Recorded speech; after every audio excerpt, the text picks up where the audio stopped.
This is going to be the second PowerPoint lecture for Chapter 10. The title of this PowerPoint lecture is American History, Unit 5, Lecture 2, and the title is The Road to the Civil War, Part 2.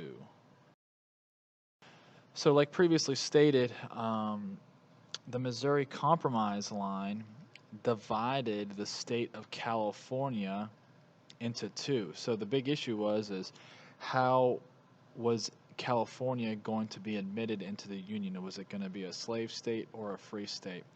So Henry Clay, his nickname was the Great Compromiser, comes up with this solution, and the solution is called the Compromise of 1850, or the California Compromise. There's four parts to it. The first part is California will be admitted into the Union as a free state. The second part is the future of slavery in Utah and New Mexico. So Utah and New Mexico are territories acquired after the Mexican-American War. They will decide on slavery by popular sovereignty. Basically, what that means is the people who live in Utah will vote on whether they want Utah to be a free state or a slave state, because Utah is below that Missouri Compromise line. Same thing with New Mexico. And actually, basically, what this does is this eliminates the Missouri Compromise. There's no more imaginary line. There's no more need to have one free state, one slave state, and New Mexico as well will be their fate on slavery will be handled by the people that live in their state, and they'll vote on it. The third part is they will ban the slave trade in Washington, D.C. And the fourth part is fugitive slave laws will be enhanced, okay, or will be put into place, and we'll talk about fugitive slave laws. So basically, this compromise is trying to come up with a way for the northern states, or the people who want to abolish slavery, and then the southern states, the people that want us to keep slavery. This is kind of trying to appease to them. Clay fails to win approval for the plan, but it is this Compromise of 1850 will eventually be pushed through Congress by a Illinois politician named Stephen Douglas, who is pictured here on the right, and it will be a short-lived solution to the expansion of slavery.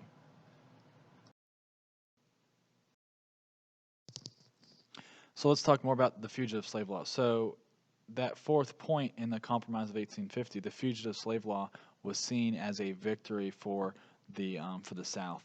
The penalties, so what it did is it enacted penalties on Northerners who had helped escape slaves to the North. Okay, it also forced U.S. Marshals to help track down escapees, basically saying that slave catchers could now go into the free North and hunt down slaves and then bring them back. However, there was going to be no trial or a chance to testify for suspects, so that was kind of not a very good deal as well. So that's what the fugitive slave law said. So the fugitive slave law kind of spurred what is now known as the Underground Railroad, even though I'm sure people were already traveling to the north via the Underground Railroad at this time. So the fugitive slave law angered many Northerners, okay, rightfully so, because that's saying that people in the South could go to the North and then bring back slaves, even though the northern states said, hey, slavery is outlawed up here. Resistance and passage of local laws to protect runaway slaves angers the South. So what the North did was they would pass local laws to say, hey, if you make it to the North or you make it to this state, then you know what, they're free. And that tried to stop slave catchers from going into the North. The Underground Railroad was an abolitionist network which helped slaves escape to the North to freedom. Following the fugitive slave law, many did not feel safe until reaching Canada. So a lot of escaped slaves would travel to Canada.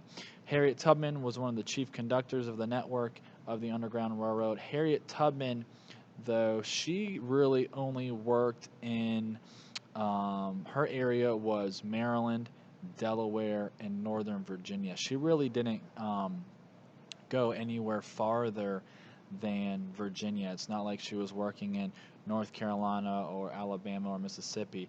There was probably underground railroad trails that would go from the Deep South, obviously, into the North, but Harriet Tubman, that's kind of where she worked.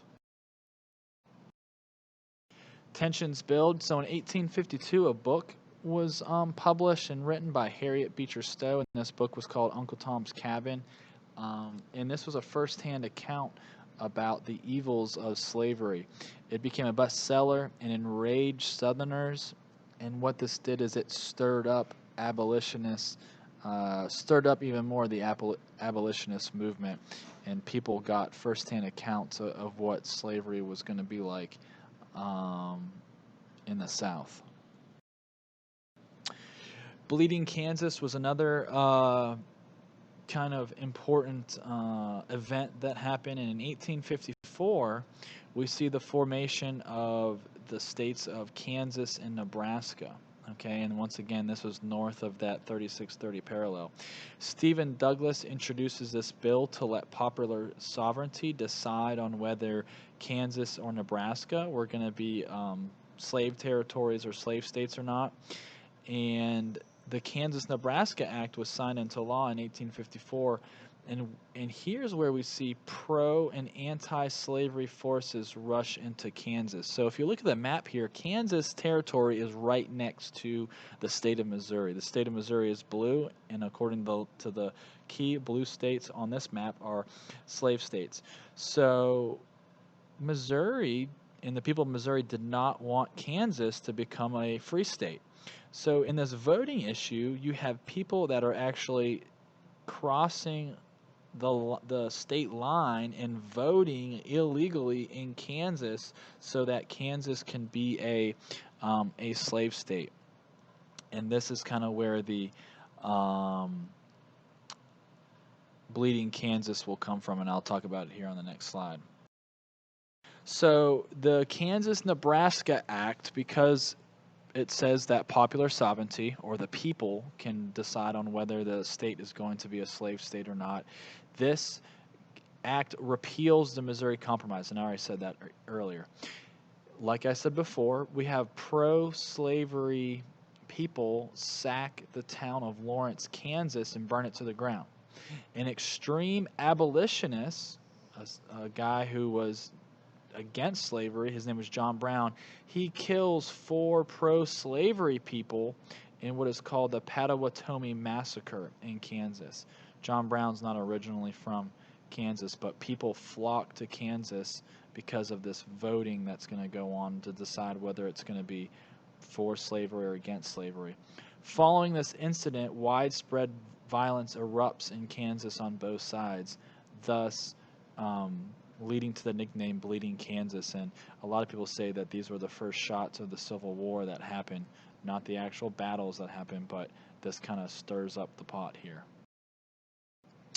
The violence also erupts in the United States Congress and in the Senate. You have Massachusetts Senator Charles Sumner was attacked after giving an anti-slavery speech.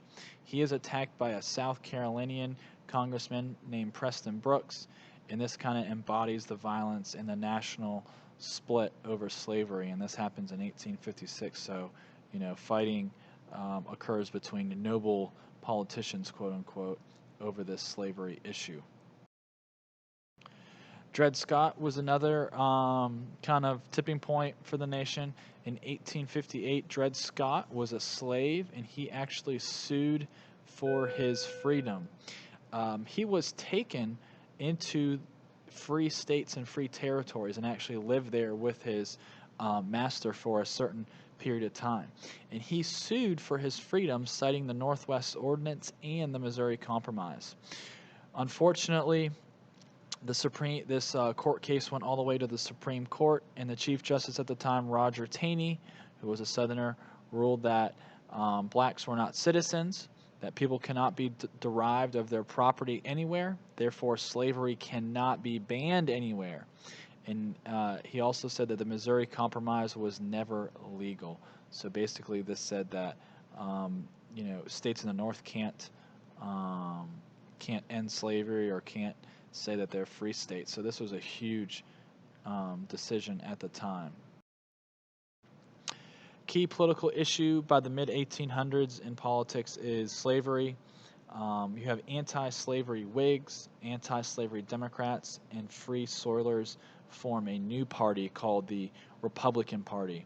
And on slavery, their official platform is that they, as politicians, oppose the growth of slavery into new areas or into those new territories in the West. And Horace Greeley would be a key founder of the Republican Party.